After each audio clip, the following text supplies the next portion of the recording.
Olá, tudo bem? Mais um Papo de Aliado. Já falei que esse ano a gente ia começar com tudo e já estamos com 2 temas bombando. Esse tema que eu vou falar hoje é impactante demais para os empresários, para as empresas de todo o país, né, Rogério? Um monte de gente com dúvida, né, Paulo? Um monte de gente querendo saber desse tema. Cara, vai afetar muita gente, já tá afetando. E a gente trouxe 2 especialistas que, cara, os caras dominam o tema, os caras entendem muito. Apresenta eles pra gente, Paulinho. Vamos falar primeiro do tema, né? Claro, verdade. Opa. Lucros e dividendos em 2026. Agora começa a ter a cobrança de quem tem lucros e dividendos, tem todas umas fórmulas novas. Então a gente tem que entender isso, como vai ser essa nova tributação, as confusões que estão acontecendo, que são muitas confusões, e os caminhos para o contribuinte. Mas antes de apresentar os nossos parceiros aqui, eu vou pedir para você já se inscrever no nosso canal, se inscreva aqui embaixo no canal do Papo de Aliado, também conheça o Grupo Alliance, www.grupoalliance.com.br e já compartilhe e dê o like nesse vídeo que vai ajudar muito a sua vida. Vai ajudar bastante. Porque o Papo de Aliado é o programa que traz informações pertinentes para você que tem uma empresa, para você que é gestor, para você que tem que tomar decisões. Bom, então vamos apresentar eles, né? Começa. 2 parceiros, eles nem tem que se apresentar mais, porque já, eles estão tantas vezes aqui, tem tanto Se você é conhecimento. nosso seguidor, você já viu eles aqui várias vezes. E se vocês não conhecem a história deles, entra em outro vídeo deles que tem aqui embaixo, que eles lá eles contam as histórias. Hoje eles não vão contar história nenhuma, já vão direto para o assunto. Vou apresentar para vocês Richard e Lucas. Tudo bem, meus queridos? Tudo bem aí, boa tarde a todos, né? Para quem estiver vendo isso aqui, bom dia ou talvez boa noite, quem for ver o gravado. É um prazer estar de novo aqui no Papo de Aliado. Eu vou me apresentar, né? Vai que é o primeiro vídeo aqui. Meu nome é Lucas Barduco, eu sou sócio da área de consultoria tributária do Machado Nunes Advogados. Maravilha, Richard. Tudo bem, meu querido? Grande, Paulo. Obrigado pelo convite, Rogério. Obrigado, Lucas, por mais essa oportunidade de estar do seu lado aqui. Deixa eu falar um pouco hoje, hein, Lucas? Bom, para quem não me conhece, aqui eu sou Richard Domingos, sou diretor executivo da Confirp Contabilidade. Vamos estar aqui discorrendo sobre esse tema que os nossos amigos vão falar há pouco. Enfim, gente, é muita coisa para a gente debater sobre esse tema, então a gente vai tentar esclarecer um pouco para vocês. Então eu vou perguntar para vocês dois. Nós não falamos qual o tema, né? Já falei no começo, lucros e dividendos, tributação de lucros e dividendos. E explicar um pouco o que é isso, como que funcionará isso, gente? Como que essa tributação de lucros e dividendos vai ter, parece que retenção mensal, apuração anual. Eu acho que tem muita coisa para explicar, até para fazer um retrospecto do que é isso, mais ou menos. Bora lá? Segue aí, Lucas. Vou deixar a bola para você pingar. Vai lá, então, Lucas. Vou deixar a bola pingar no seu campo aí. Boa, então vamos lá. Então, em relação à tributação de dividendos, a gente tem 3 diferentes grupos, né, dentro da mesma lei. A lei é a Lei 15.270, de 2025, que trouxe essa nova regra, né? Então, são 3 aspectos diferentes da tributação. O primeiro é pagamentos a pessoas físicas residentes no Brasil. Aí a gente tem uma retenção de IR de 10% quando essa distribuição extrapolar R$50 mil no mês de uma mesma pessoa jurídica para uma mesma pessoa física. Tá? Aí é uma alíquota flat e você aplica sobre o total distribuído. Então, assim, distribuiu R$50 mil exatos, não tem essa tributação. R$50 mil e 1 centavo tem que tributar 10%, ou seja, aqui seria R$5 mil, nesse exemplo. Né? E é sobre tudo, não é só sobre o que extrapola. Essa retenção que a gente tem no mês é uma antecipação daquilo que vai ser calculado e devido ao final. Tá? Ao final do ano, a pessoa física faz a consolidação do imposto de renda dela, e aí tem essa novidade que chama IRPF mínimo, que não é exatamente tributação de dividendos, embora o principal alvo sejam os dividendos. Então, o que a gente tem? Hoje em dia, a gente não tem uma consolidação da tributação. A gente apresenta a declaração, mas não existe um IR mínimo que tem que ser pago por cada pessoa física. Então, você pode ser bilionário, pode ser a pessoa mais rica do Brasil, seria o Richard, né, por exemplo. Aí, quando o Richard investe num CDB, ele vai ter a mesma tributação do que quando eu invisto no CDB, ou vocês investem no CDB, apesar de que o Richard investe, né, 15 bilhões, 20 bilhões, a gente investe R$1.000, mas ainda assim o percentual é o mesmo, depende só do prazo. A ideia do IRPF mínimo é assim, vamos olhar toda a renda dessa pessoa e estipular um IR mínimo a que ela está sujeita.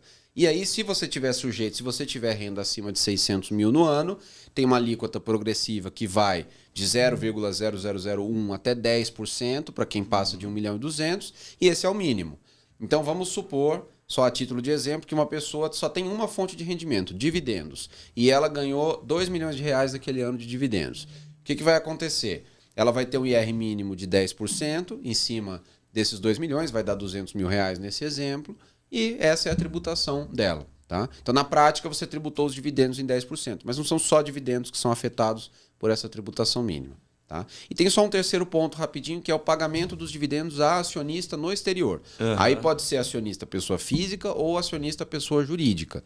Tá? E aí é 10% sobre o valor remetido para o exterior a título de dividendos.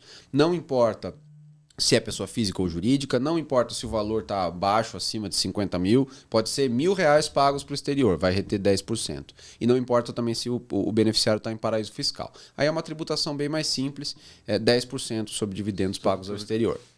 Eu acho que acabou, né, o nosso podcast. Ele falou tudo, não deixou nada para... Ele é fominha esse cara, velho. Vamos destrinchar isso um pouco para entender melhor.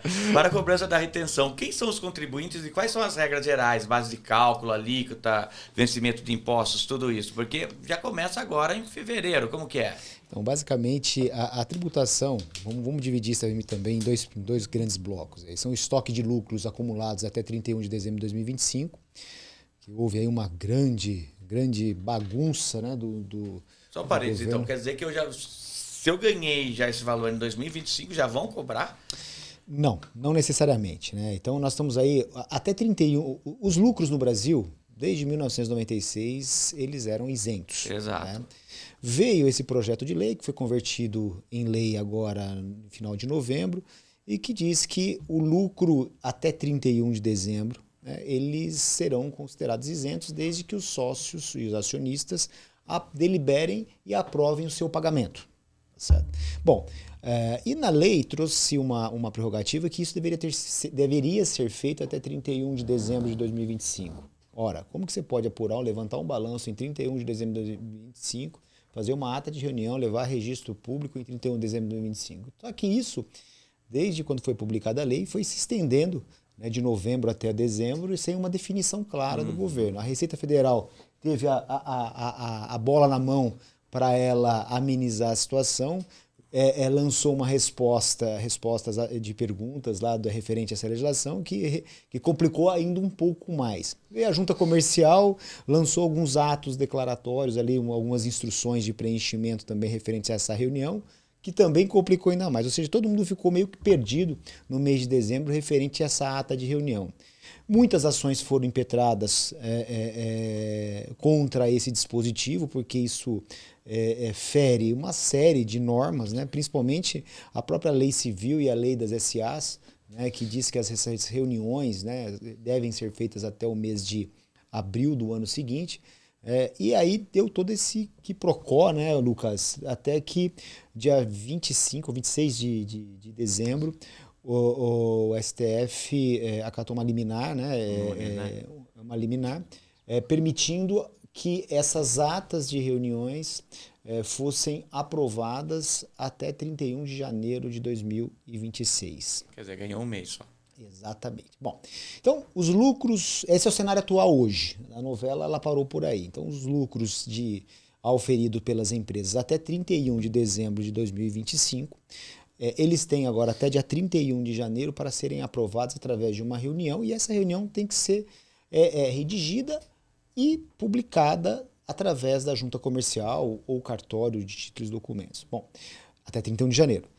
Uma vez feito isso pelos acionistas, pelos sócios cotistas, esse lucro de dezembro ele tem que ser provisionado na contabilidade, que foi deliberado para pagamento ou capitalização, ou seja, qual for a forma de pagamento, e esse lucro continua sendo isento.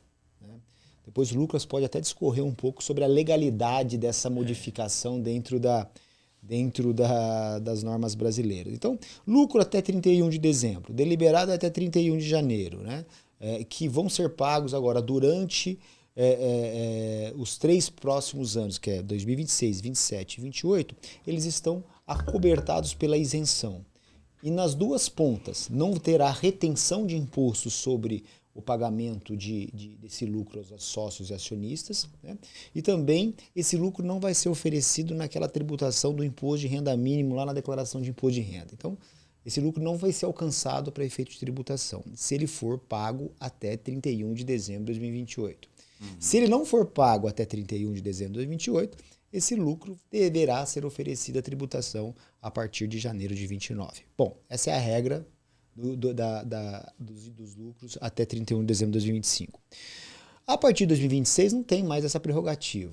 Pagou lucro referente ao calendário janeiro de 2026 em diante, esse lucro será tributado na forma que o Lucas mencionou. Uma parte, primeiramente, como antecipação na fonte, mensalmente, o que ultrapassar 50 mil para residente e qualquer valor para não residente, né? E na declaração de imposto de renda ele vai sofrer essa tributação novamente, esse ajuste, né?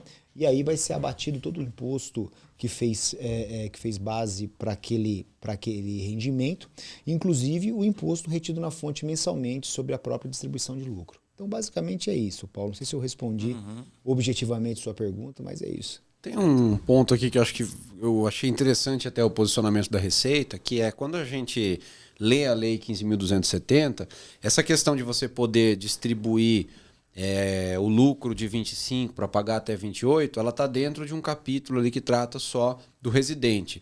Então, a maioria dos escritórios, quando leu essa legislação, primeiro interpretou assim, para o não residente vai ter que distribuir e pagar no próprio ano de 25. Que seria algo muito ruim, gera um caos e tinha até uma preocupação cambial, né? Porque imagina o fluxo de remessa de dólares para o exterior se isso ocorresse.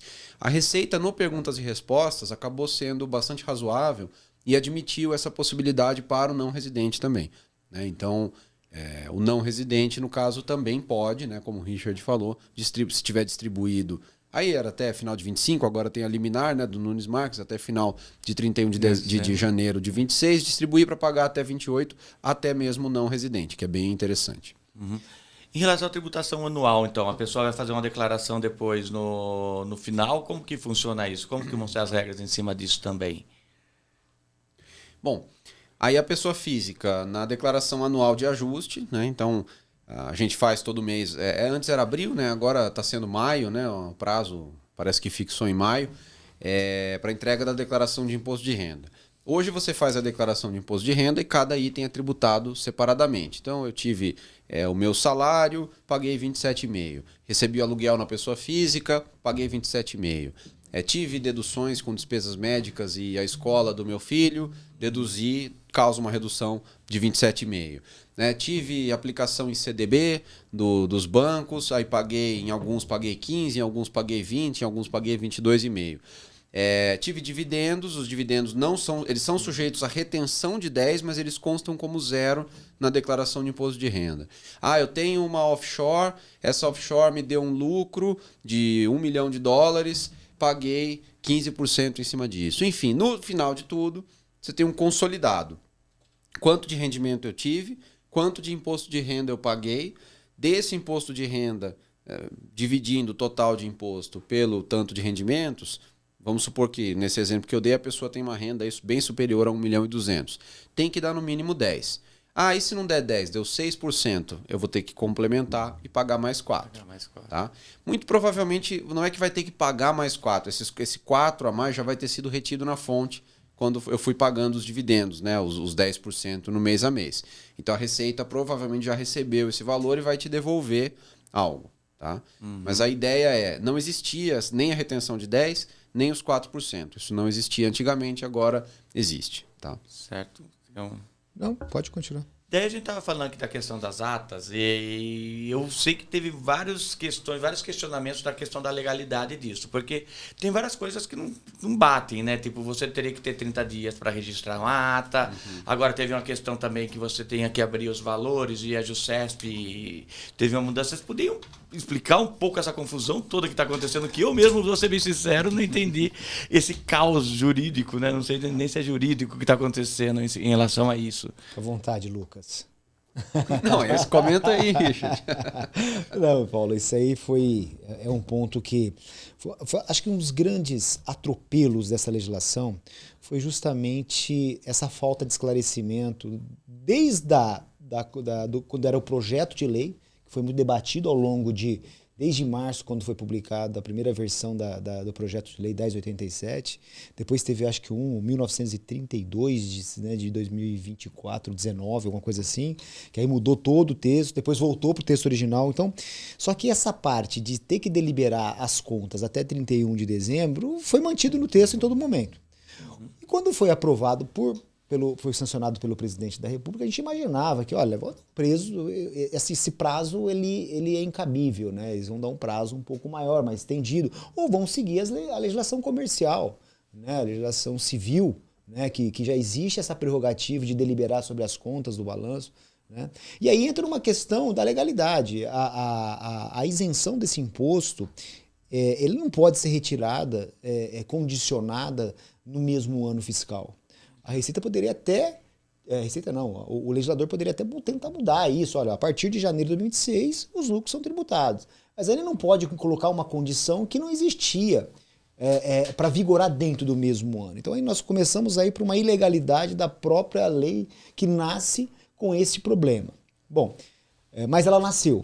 Então mas como o prazo era muito curto para se tomar uma decisão, muita gente decidiu fazer o quê? Vamos cumprir a lei. Só que como que você vai fechar um balanço dentro do mesmo mês, publicar, escrever ata, fazer todo esse processo, num mês que você tem 2 feriados, que geralmente caiu esse ano ainda, para ser mais ingrato, no meio praticamente da semana, que acabou diminuindo muito o tempo útil das empresas no final desse ano.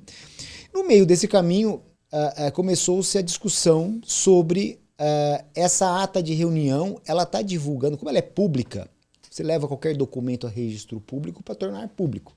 Você leva num cartório de título e documento para você dar publicidade. Você leva na junta comercial para todo mundo saber.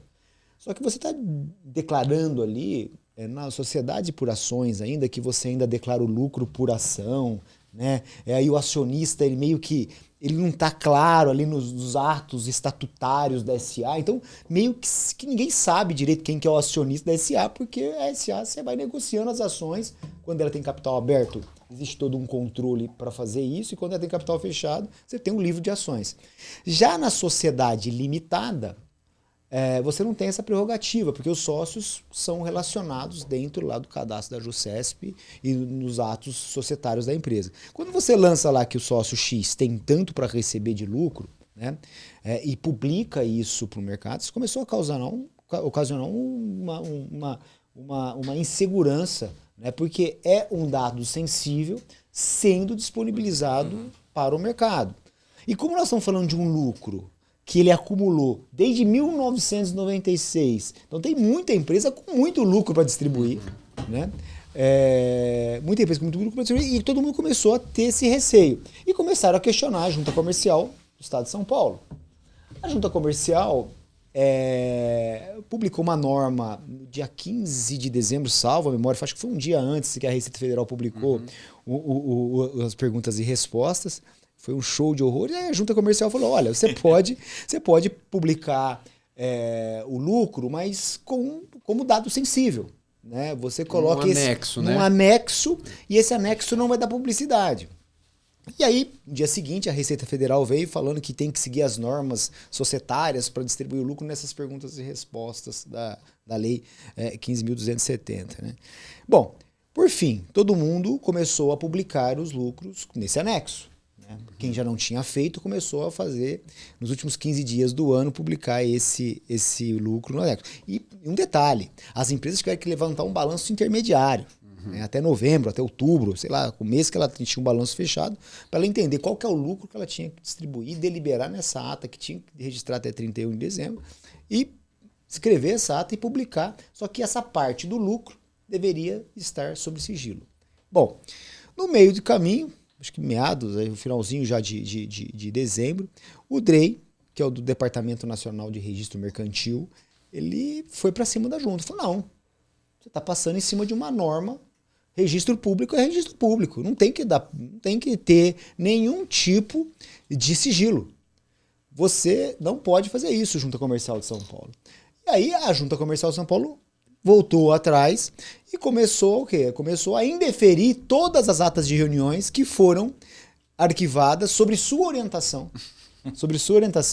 Né, de sigilo, ela começou a indeferir tudo. Então, todas as empresas que tiveram esse cuidado com os sócios estão tendo as suas atas de reuniões indeferidas, tendo que refazer esse documento, tomar novamente a assinatura, porque nós estamos dentro do prazo ainda, tá? Para que isso seja arquivado até 31 de janeiro. Vira exigência, né? Não é que não vale, isso. Mas... Uma exigência tem que ser cumprida. Quer dizer, aquela ata, ela foi feita a reunião, a ata existiu, só que a ata não pode ser daquele jeito. Então você tem que corrigir essa ata. Perdeu o prazo de ajuste, você... Então, você tem 30 dias, né? Se perder o prazo de ajuste, aí realmente não vale. Mas pensando que você cumpre o prazo de ajuste, é válido, a data original está preservada, a retroagem, os efeitos. Mas o problema é dar a publicidade. Então vai ter o nome da pessoa, numa sociedade limitada, ter o nome da pessoa e o valor que ela recebeu. Além de ser uma questão sensível, né? Até uma invasão de privacidade. Se você entrar numa ata de uma SA qualquer, do Itaú, do Bradesco, você não vai achar o nome das pessoas que receberam os dividendos. Vai estar o total de dividendos distribuídos e o valor por ação. E essa informação, na verdade, não é que ela é escondida, ela é sigilosa, mas eu digo assim, a Receita Federal sabe quem recebeu e quanto, porque o Itaú informa. O custodiante sabe quem recebeu e quanto, ele tem essa informação. Então, é uma informação que pode ser disponibilizada para as autoridades, né, em caso de necessidade, mas ela não é amplamente acessível para todos os cidadãos porque é uma informação invasiva. E aí a Jusesp teve esse cuidado de editar essa norma, mas ela foi imediatamente rechaçada, né, pelo DREI. Então, infelizmente, estamos nessa situação. Né? E a judicialização disso tudo pode gerar um caos, né? Assim, acho que tem alguns pontos aqui. Minha compreensão teórica do caso, né? É ilegal, inconstitucional por si só tributar lucros auferidos no passado com base em uma nova regra. Tá? Então, até pensando, os dividendos são isentos desde 1996, como o Richard falou. A lei que trouxe a isenção dos dividendos, que é a Lei 9.249 de 95, falou que a isenção é para dividendos baseados em lucros apurados a partir de 96. Então, inclusive hoje, eu nunca vi essa situação na prática, né, Richard? Mas se uma empresa distribuir hoje lucros auferidos lá em 91, entendeu? Em tese, ela não está abarcada pela isenção. Tá? Embora seja uma situação um pouco estranha, mas ela não está abarcada. Então, mas provavelmente em 97, 98, 99 devem ter sido feitas várias distribuições baseadas em lucros de 95, 94, 93 e foi tributado. E é natural, porque você mudou a regra vale daqui para frente. Né? Agora o que o governo está fazendo? A pegadinha, né? Ó, a pegadinha do malandro aqui, não é mais isento. Então é problemático. Agora, uma coisa é o que eu acho, a opinião, outra coisa é o que vai se dar na prática. Né? Então, a recomendação é, na medida do possível, distribua o que conseguir dentro da formalidade ali exigida pela Receita e só se não conseguir, você discute. Tá? Certo. E aí tem os termos também que eu acho bem complicado, que a gente tem várias alíquotas dentro dessa nova lei. Né? A gente tem a alíquota nominal do imposto de renda e contribuição social, a alíquota efetiva do imposto de renda e de contribuição social e a alíquota efetiva do IRPM FM. Como que funcionam essas alíquotas? Cara, isso é assim, o cálculo do imposto, o imposto de renda mínimo, no mensal é fácil, porque você tem que saber se você é residente ou não residente. Né? Pessoa jurídica, inclusive, uma coisa importante, o Lucas falou aqui, eu só vou reforçar, se uma empresa é dona de outra empresa e recebe lucro, esse lucro não é tributado enquanto esse lucro não chega na pessoa física, né? Quando ela é residente. Né? Então, quer dizer, no mês a mês é fácil, distribuir para a pessoa física é mais de 50 mil no mês, tem 10% de imposto retido na fonte, como salário, você vai antecipar. Né? Se for não residente, independente do valor, remeteu 10%, acabou, mandou para fora. Então, ao longo do ano, essa pessoa física, esse empresário vai estar recebendo esses lucros, né, e vai tendo mês que ele pode ter que ter retido retenção, pode ter meses que não, isso é por mês. E fechou o imposto de renda, a declaração de imposto de renda dele no final do ano, ele entra num outro momento. O imposto de renda mínimo, ele vai ser tratado como se fosse uma ficha dentro da declaração do imposto de renda. O cidadão, o contribuinte, ele vai fazer a declaração como ele faz hoje. Lançar os rendimentos isentos, não tributáveis, tributados exclusivamente na fonte, vai apurar o imposto devido, vai lançar as deduções, vai apurar a renda variável, a atividade rural. Ele vai fazer toda a declaração quando ele faz. Não mudou nada. Não mudou nada. Né? Só que toda a declaração de imposto de renda dele, essa declaração vai solicitar algumas informações adicionais que hoje não solicita. Por exemplo, a distribuição de lucro. De quando é esse lucro? É de até 31 de dezembro de 2025, devidamente deliberado? Sim, então esse lucro vai entrar como isento. Não, é de 2026. Então ele vai entrar numa linha lá que ele vai ser tributado. Então foi tributado, quanto teve de retenção no ano? Então essas informações hoje não constam na declaração de imposto de renda e vão passar a constar. Outras informações que não constam, por exemplo, são informações referentes à tributação exclusiva, né? Quando a gente recebe o informe de rendimento dos bancos hoje, principalmente o Lucas falou que eu recebo muito CDB, mas se vocês olharem, isso é uma mentira descabida. Mas quando você olha o informe de rendimento emitido pelo banco, alguns vêm até destacando lá o valor do imposto de renda retido sobre aquele rendimento de aplicação financeira, né? Fundo de investimentos, CDBs, né? Tem uma série de veículos, de instrumento financeiro lá que eles são tributados na fonte. E lá atrás decidiu-se dele ser exclusivo. O que é exclusivo? Ele não vai sofrer de novo uma tributação. Ele só vai ser retido uma vez só. De uma forma tal que facilita a vida da pessoa física, né? A pessoa física, ela nem se preocupa em saber quanto teve de imposto de renda retido na fonte. Ela simplesmente lança o valor líquido na declaração. Então ela nem lançava esse imposto que era retido na fonte da aplicação financeira. Obviamente, nós temos também aplicações financeiras que não têm tributação. Temos aplicações financeiras que não são tão aplicações financeiras, mas que sofrem tributação normal na tabela progressiva, que é o caso de previdência privada, quando você faz, por exemplo, um plano VGBL progressivo ou PGBL progressivo e resgata. Então você tem uma série de aplicações, uma série de rendimentos, e esses rendimentos eles são tributados de várias formas. Aqueles que são exclusivos, a gente não utiliza essa informação para nada.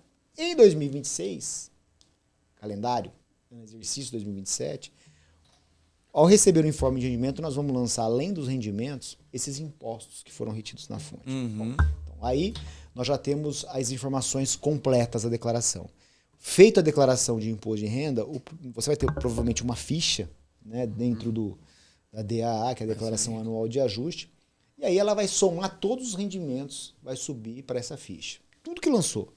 Rendimento de salário, prolabore, aluguel, rendimento de aplicação financeira, doações, rendimentos de indenização, rendimentos tributados exclusivamente na frente, atividade rural, renda variável, vai entrar tudo, vai subir tudo para essa ficha. E essa ficha vai calcular, primeiramente, o imposto de renda. Mas para calcular o imposto de renda mínimo, a legislação ela permite que alguns tipos de rendimentos não sejam tributados, né? E aí a gente entra, por exemplo, vou citar alguns deles, por exemplo, os mais importantes, rendimentos de aplicação financeira tributado a alíquota zero, né? Principalmente aqueles que são são aplicações financeiras incentivadas para o agronegócio ou para a atividade imobiliária, que são as LCIs, LCAs, CRIs, CRAs, né? O FIAGRO, o fundo imobiliário, poupança, né? Poupança. Então, uma série de rendimentos de aplicações financeiras que não serão tributadas pelo IRPFM. E a lógica disso mas se ela incentiva o agronegócio, se ela incentiva a atividade imobiliária, como que a gente pode ir tributar ela? Então, tiraram essas aplicações.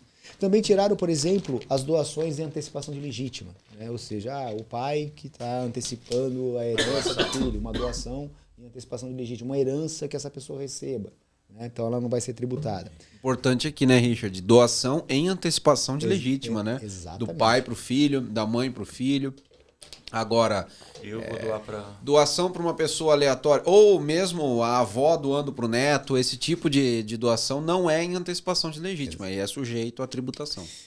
Sim, senhor, é isso aí. E aí, ganhos de capital também, né? Muitas pessoas alienam imóveis, né? Vendem imóveis ou algum tipo de bem móvel e tem ganho sobre essa operação, e também esse tipo de rendimento será excluído da base de cálculo. Bom, e os lucros, né? Os lucros até 31 de dezembro de 2025 deliberados também serão excluídos da base de cálculo até 31 de dezembro de 2028. Bom, então pegou todos os rendimentos, tirou essa lista de rendimentos que não serão tributados o governo vai enquadrar naquela tabela progressiva do imposto de renda, que não é tão progressiva, tá? Porque ela é uma tabela que ela tem se ela fosse progressiva, você teria faixas de recolhimento.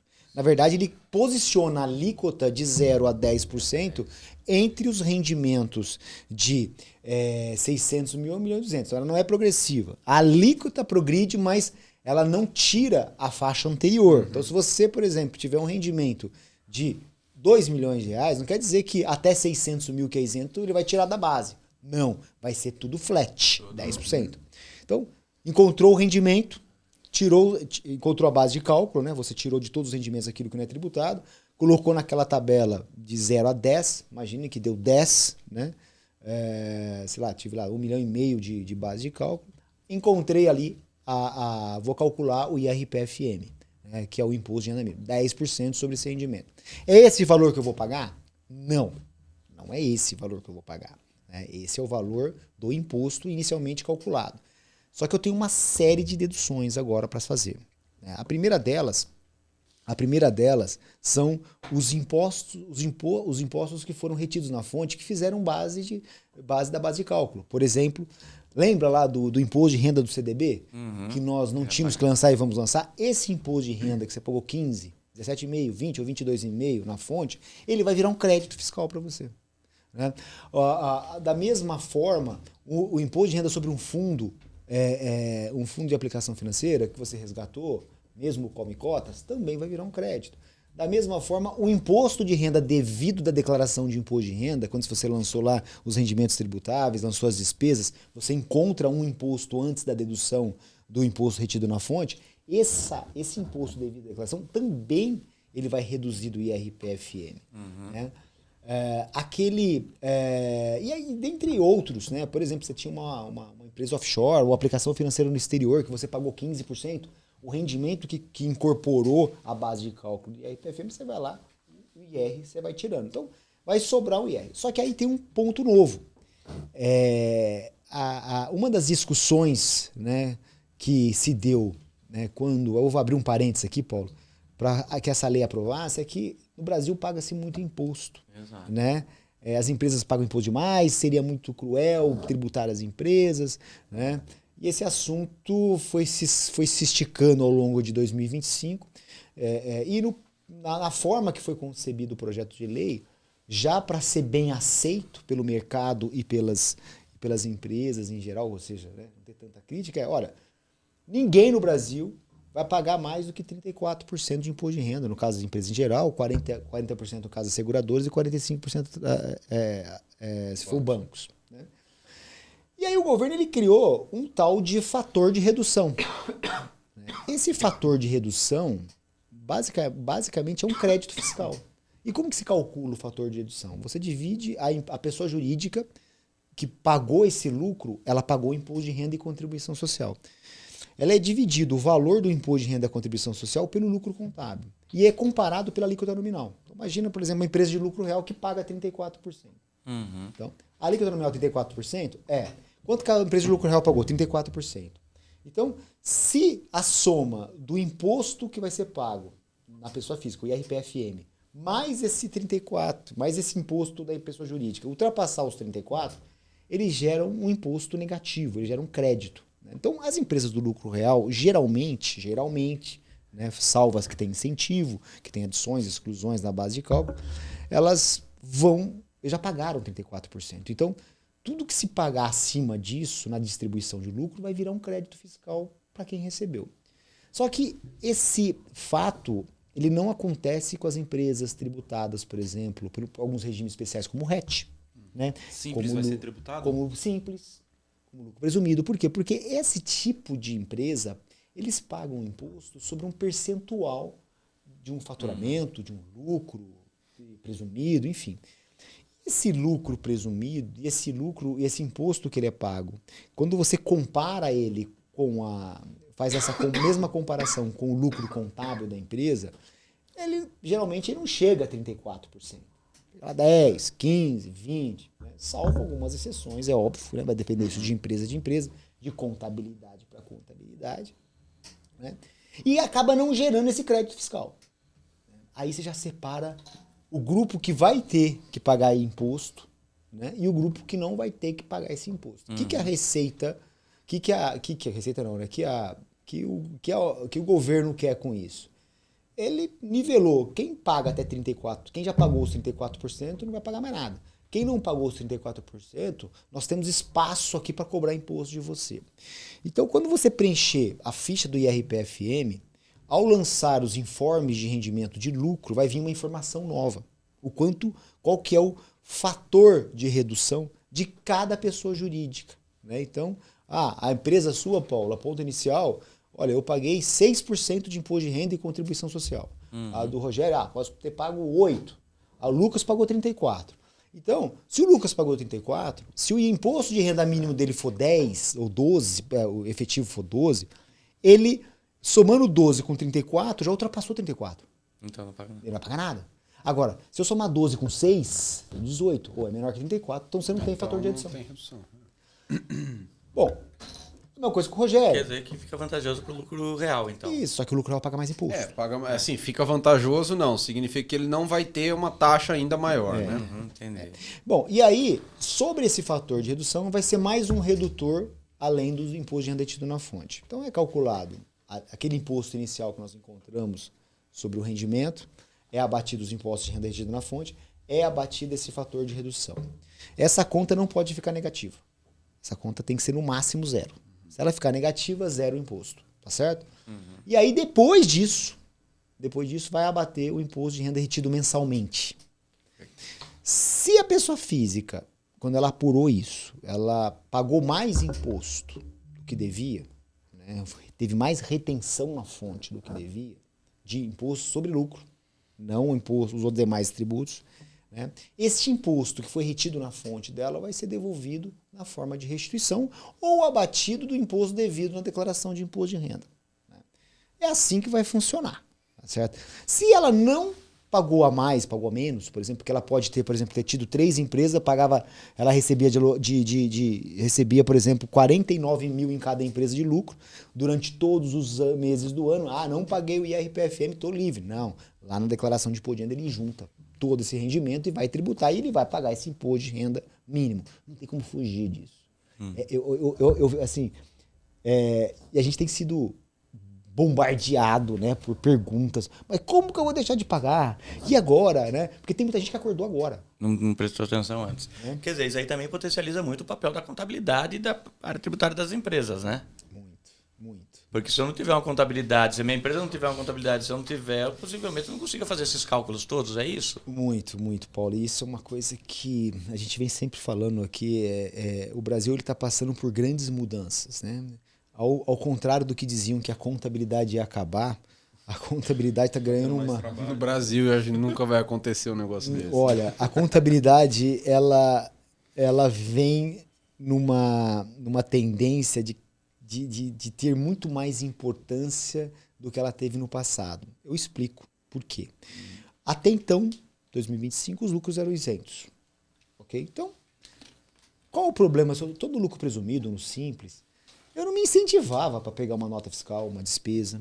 Né? Eu não me incentivava para ter uma escrituração contábil correta, por quê? A não ser que eu fosse... Passava. Ter participar de concorrência. Colocava como lucro. Ou eu querer mesmo fazer com que o meu balanço represente, né, o patrimônio, né, da empresa e tal. Mas assim, o empresário, muitos empresários, não vou aqui generalizar, mas muitos empresários enxergavam a conta de lucro como o latão de lixo do negócio. Então, não tem comprovante, lança como lucro. Porque o lucro era isento, não pagava imposto. Então, entre eu ter uma nota fiscal, e às vezes era utilizado até como meio de sonegação. Vou pedir um desconto aqui se o cara não me der nota. Né? E eu lanço como distribuição de lucro, eu não vou pagar imposto. Né? Então não tinha diferença. Né? Agora, tem 2 pontos que mudaram muito essa questão da formalidade da contabilidade. A primeira delas é o IRPFM. Né? Ou seja, quanto maior o lucro contábil, menor vai ser meu fator de redução. É só comparar o imposto de renda ao lucro contábil.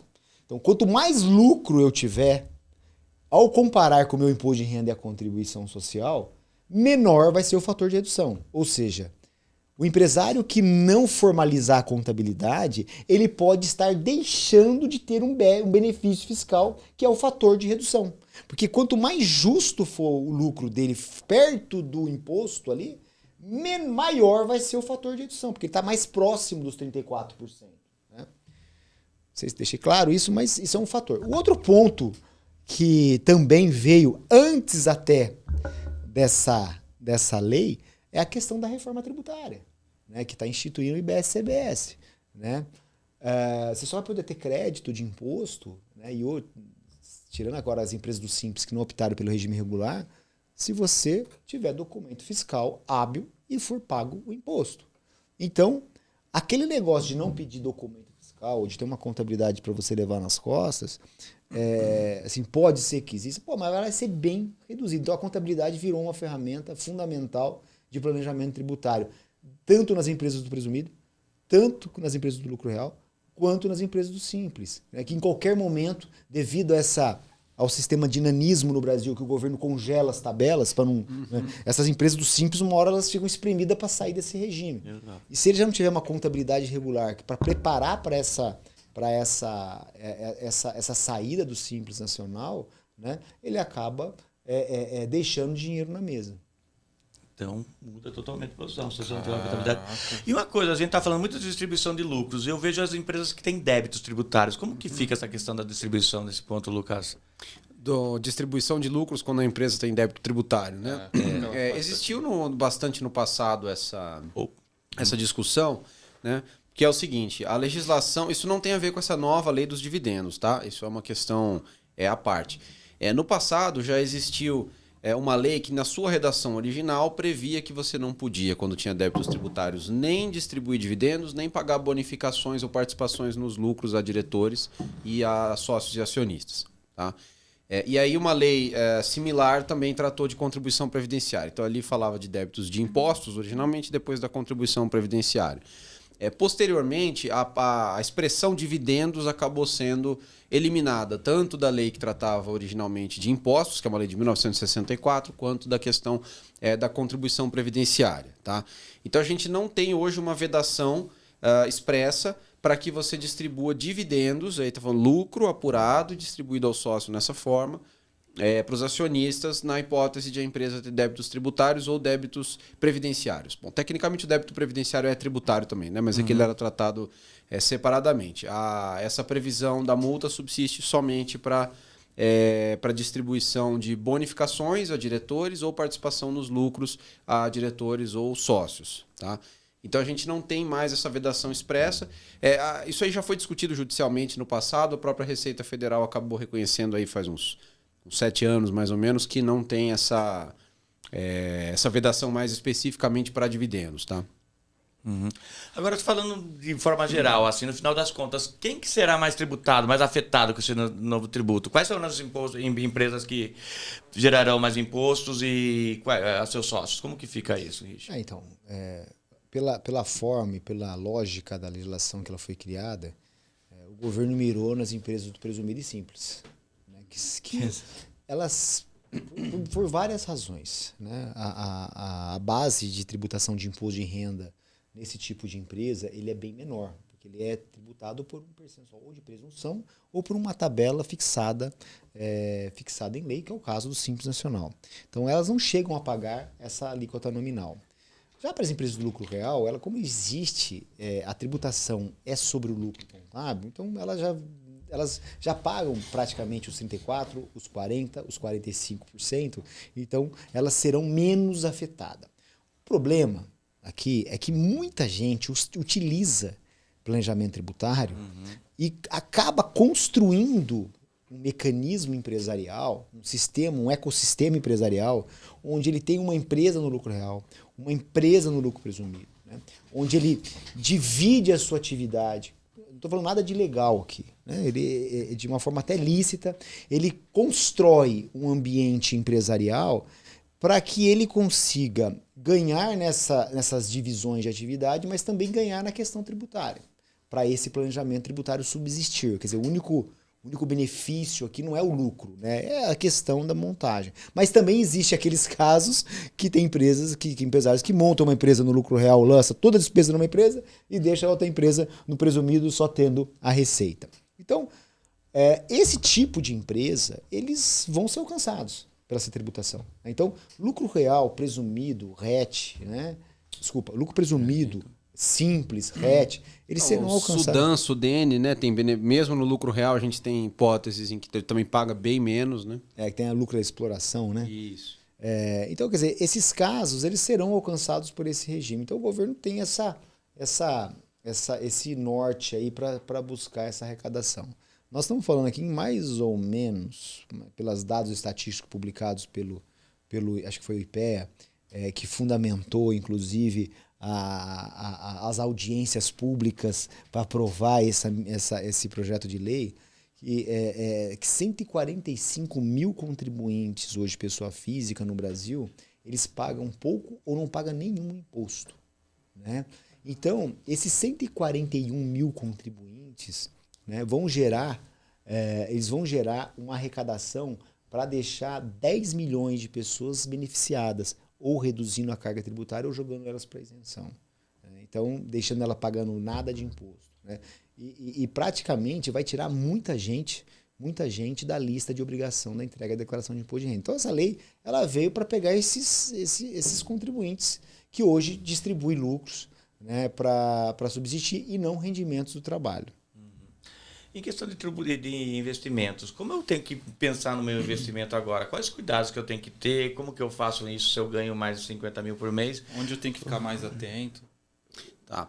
Acho que a gente tem que olhar duas vertentes aqui. Uma é a pessoa jurídica, né, e outra é a pessoa física. Então, na pessoa jurídica, primeiro, algumas questões. Bom, obviamente você não pode alocar despesas pessoais dentro da sociedade, né? Então eu não posso falar, puxa, quando eu for no restaurante com a minha esposa no final de semana, eu vou jogar a conta na empresa, para daí não distribuir dividendos para mim. E se você fizer isso, talvez a fiscalização te alcance. Mas o que a gente nota, existem muitas pessoas que de fato têm despesas que são da empresa, mas ela está tirando nota para a pessoa física, ou não está te pedindo nota, enfim.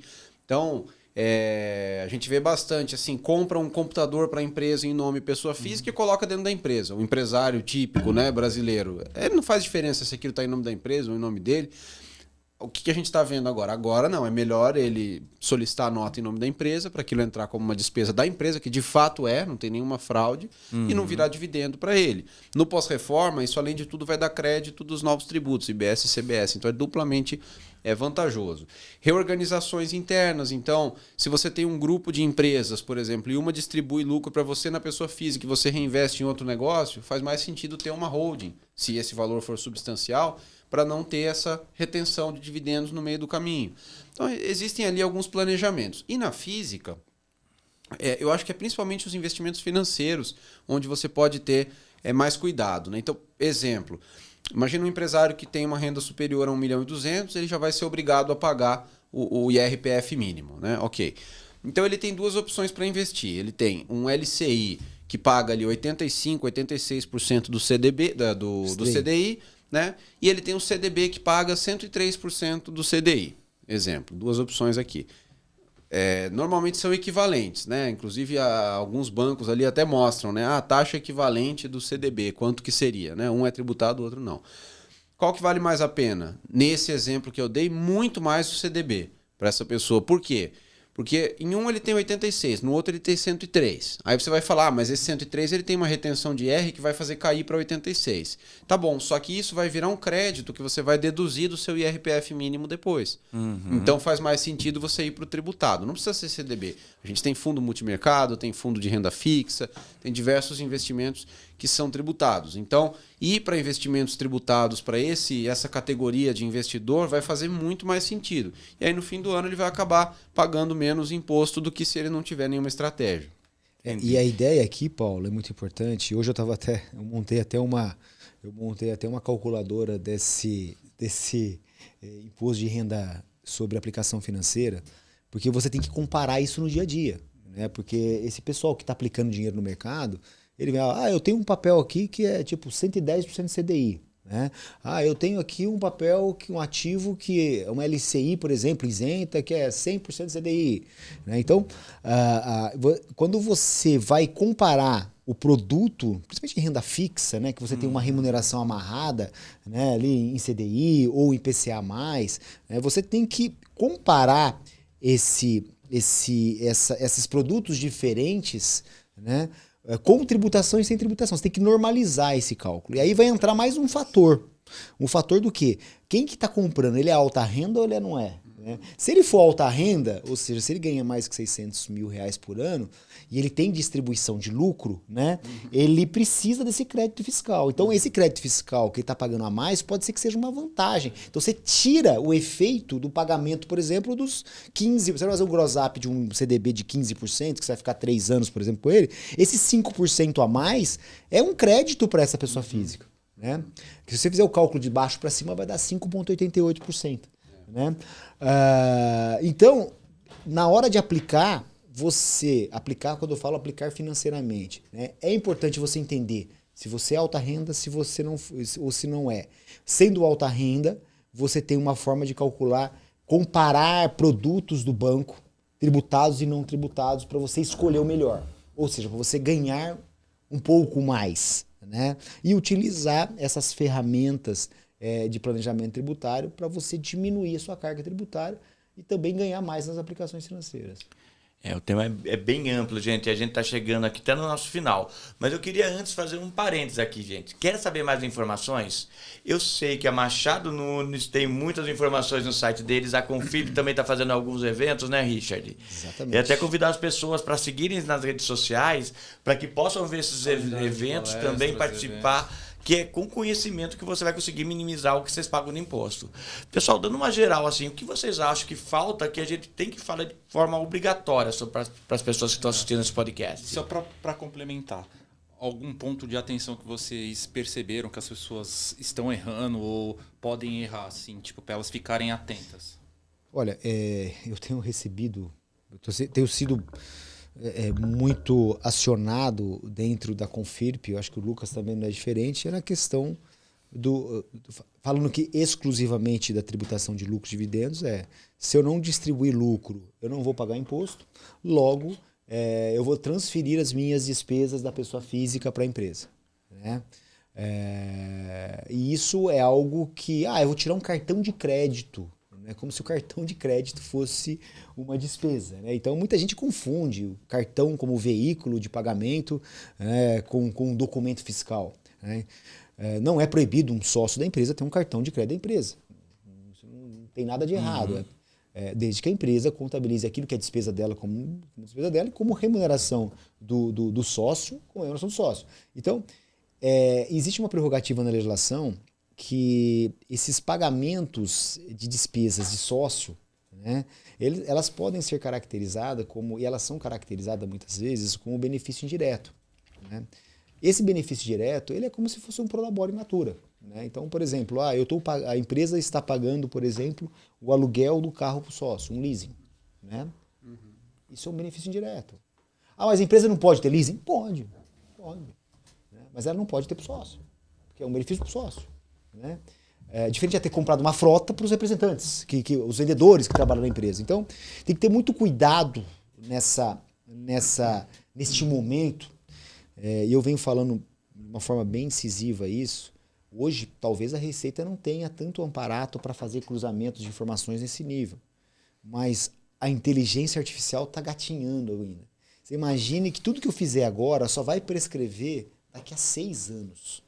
Então, toda essa massa de informação que a Receita vai ter, que ela está recebendo através das declarações que são prestadas pelas empresas, né, elas podem ser fiscalizadas em 6 anos. Então, utilizar essa prerrogativa de lançar despesas da pessoa física para dentro da empresa, tem que tomar um cuidado. A carga tributária ela é muito alta. Ela é 27,5% na fonte, mensalmente, quando é declarado pelo sócio. Né? E sobre esses 27%, sobre essa remuneração indireta, vou dar o exemplo do leasing de um carro. A empresa paga R$2.000 de um leasing para um carro do sócio. Ela tem que pagar 27,5%, vai somar, logicamente, com o prolabore dele, e esses R$2.000 vai se somar aos rendimentos de prolabore e vai tributar os 27,5%, se atingir o limite da tabela progressiva. Né? E vai tributar mais 20% de INSS. Por quê? Porque é uma remuneração. Se a empresa não fizer isso e for constatado em procedimento de fiscalização, esses 27,5% vira 35%. Que, por sua vez, é cobrado por dentro. A alíquota é 35%, mas como ele é cobrado por dentro, ele vira 53%. Entendeu? E, além do 53%, você tem o 20% do INSS. Além do 20% e do 53%, você tem 75% de auto-infração. Né? Além disso tudo, você tem o juros Selic. Então, essa conta, ela chega sem corrigir mais ou menos em 140% de imposto. Né? Imposto, multa e penalidades. Fora que a questão da indedutibilidade das empresas que estão no lucro real, né, quando é ocasionado esse tipo de situação. Então tem que tomar muito cuidado. Né? Eu acho que faz parte, nesse momento, como o Lucas disse, revisar os seus atos, porque até então o lucro era isento e ele funcionava como uma válvula de escape. E eu também não ligava nem para lançar as despesas da própria empresa lá. Levar, fazer uma análise e levar para a empresa o que é da empresa. Né? Agora, essa questão, a linha que divide o certo aí de fazer o procedimento certo errado, ela é muito tênue. Né? E para você não ser surpreendido numa fiscalização, né, utilize o bom senso, faz o que é certo, né? E aí lá na frente você não vai ser penalizado. Bom, é bastante coisa, né? Legal, acho que é um momento de se planejar, né? Olhar a estrutura inteira, fazer conta, ver se faz sentido a estrutura empresarial atual. O maior erro que eu tenho visto, né? Erro ou assim, falta de planejamento.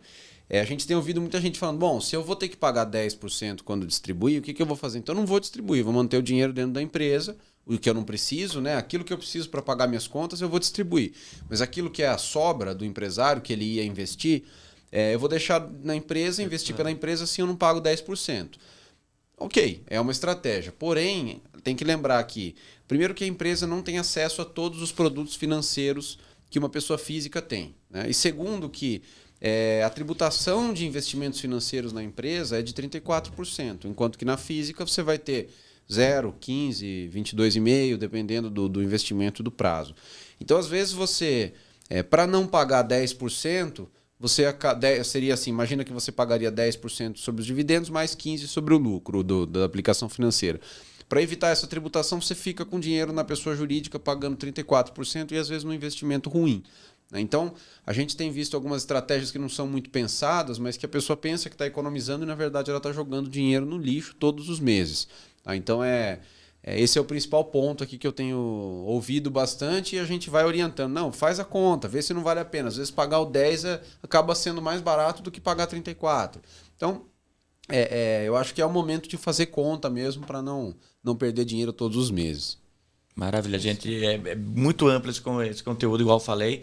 Mas eu queria que vocês deixassem uma mensagem final olhando para a nossa câmera lá, para que a gente possa informar para as pessoas um pouco mais sobre esse assunto. O que vocês acham mais relevante e como agir. Paulo, como nós dissemos, acho que o momento agora é o momento de repensar toda a estrutura tributária. Nós estamos com muitas mudanças ao mesmo tempo. Acabamos de ter agora a mudança também do TCMD. Estamos tentando absorver aí os impactos do imposto de renda sobre tributação de lucros e dividendos. Tem a questão da reforma tributária que está sendo introduzida já esse ano com a alíquota teste. Então tem muita coisa para que seja repensado. As estruturas feitas até hoje, elas têm que ser necessariamente repensada, onde eu estou no mercado, quem que é meu cliente, quem que é meu fornecedor, qual que é o meu negócio, qual que é a minha estrutura de planejamento tributário, o que deu certo lá atrás, muito que fatalmente não vai dar certo daqui para frente. Então eu tenho que repensar o negócio. Né? Não caiam nessas falácias de olha, eu vi na internet que pode. Cara, pega o seu contador, o seu advogado. Né? Se vocês não têm um contador, um advogado bom, estamos aqui, né, Lucas? Deixar os contatos aí. Consultem seus pares para que vocês tomem decisões assertivas, diminuem contingências, né? E quantifique exatamente qual que será o real impacto no seu negócio. Aí sim, você definir preço, definir estratégia de mercado para que você não perca dinheiro no futuro. Maravilha. Lucas, uma mensagem final? A mensagem final é um resumo de tudo que a gente falou aqui, né? Primeiro, entender a nova legislação e entender o impacto dela. Então, acho que foi muito bom esse comentário final do Richard, né? Não, mas eu vi no YouTube um vídeo dele falando que vai gerar um aumento. Não é assim. Cada empresa tem os seus números, né? Mesma coisa a reforma tributária, que não é o tema aqui. Cada empresa tem os seus números. Então, primeira mensagem é: você sabe o quanto isso vai impactar no seu negócio?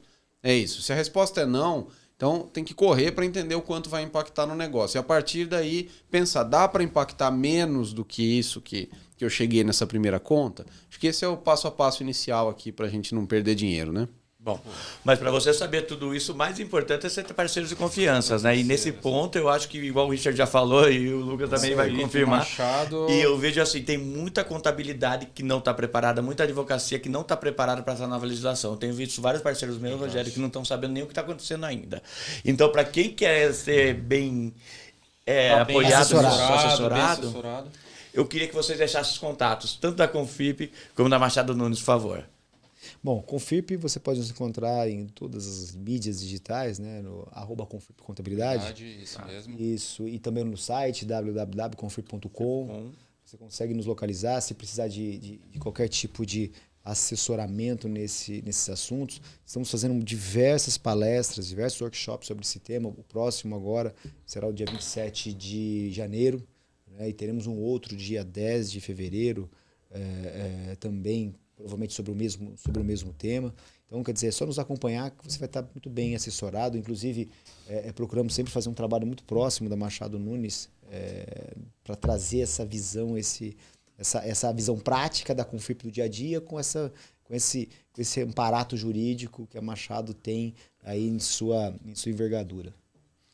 Bom, nós estamos também, né, tem o nosso site www.machadonunes.com.br. Nós estamos também no LinkedIn e no Instagram, né, Machado Nunes, e prestamos assessoria, né, focados em consultoria tributária na parte jurídica, né, trabalhamos bastante com a Confip junto, fazendo essa... Não tem sobreposição, né, porque a contabilidade é uma coisa, a parte jurídica da consultoria tributária é outra, e então é isso. Mas eles têm uma sobreposição de honorário, que eles ganham mais que a gente nunca consegue ganhar nada. Isso aí não conheço. Tô sabendo, né? Bom, gente, é muito bom isso aí, ter parceiros para explicar para a gente um tema tão complexo. E curta, compartilhe. Vocês viram que é um tema bem complexo, que é importante você ter profissionais que entendam, né, por do segmento. Então, gostou? Deixa o like aqui, aciona o sininho. E busca a nossa parceria no Grupo Alliance, www.grupoalliance.com.br. Pessoal, até a próxima, hein? Até a próxima. Show de bola.